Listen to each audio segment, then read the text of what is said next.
The Dallas Wings and Mystics game featured 3 out of the 4 top draft picks, and it did not disappoint. They all showed out.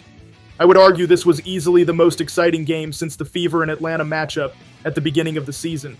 Sonia Citron put up a career-high 27 points and 11 rebounds. She had an incredible performance, and they needed every bit of it. She hit the game-winning shot against the Dallas Wings, which says a lot about her and the Mystics as an organization. They trust their rookies to step up in big moments, and Citron rose to the occasion. What's interesting about Sonia Citron is that her 27-point game is more than any she had during her senior year at Notre Dame. And right now, she's averaging more points as a professional than she did in her last year in college. Sonia Citron might be the rare type of player that's better as a pro than as a college player. Right now, she's averaging 14.5 points per game, while shooting 49% from the field and 37% from the 3. There's a lot of Kayla McBride in her game, which is very fitting considering she also came from Guard U. Kiki Irafin also had a monstrous game. She was doing everything for the Washington Mystics.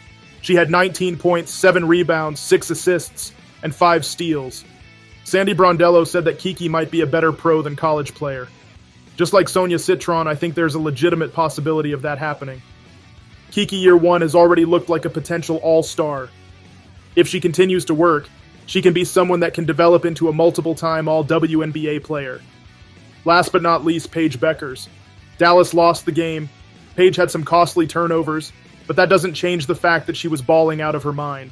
She finished the game with 20 points, 9 rebounds, and 7 assists. She had a near triple-double and made a clutch shot that forced the game into overtime. With the type of skill set Paige has, there was no way she wasn't going to be an effective WNBA player. But she's been more than that. She's already an all-star level player, and if it wasn't for Dallas's team record, she would be a very strong candidate to make all WNBA second team. I've called Paige Beckers a Sabrina Ionescu level prospect several times, and this is exactly why. In terms of elite shooting ability, playmaking, and limiting turnovers, Sabrina is the closest comparison. And right now, they are averaging similar stats. I'm not going to jump the gun and say Paige Beckers is already as good as Sabrina, but I don't think it will take very long for her to get to that point. The Dallas Wings have a horrendous record right now, but there's some positive signs. They have looked a lot better the last 3 games than they have looked all season. We'll see what they do against Atlanta today, but I don't think their situation is completely hopeless. They have an incredible young core, and Enrique is still figuring out how to adjust in her new role, where she doesn't have to shoot 20 times in a game. Isaiah James and JJ Quinterly have shown a lot of flashes this season. They don't have the craziest stats in the world, but I think over time they will continue to get better and prove that Dallas was right to draft them. This rookie class is exceptional, and Paige, Sony, and Kiki have been the leaders of it.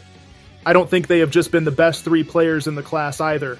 I would argue outside of Caitlin Clark, they have looked better than everyone in the 2024 class, which is a massive accomplishment considering how stacked 2024 was. But that's it for this video.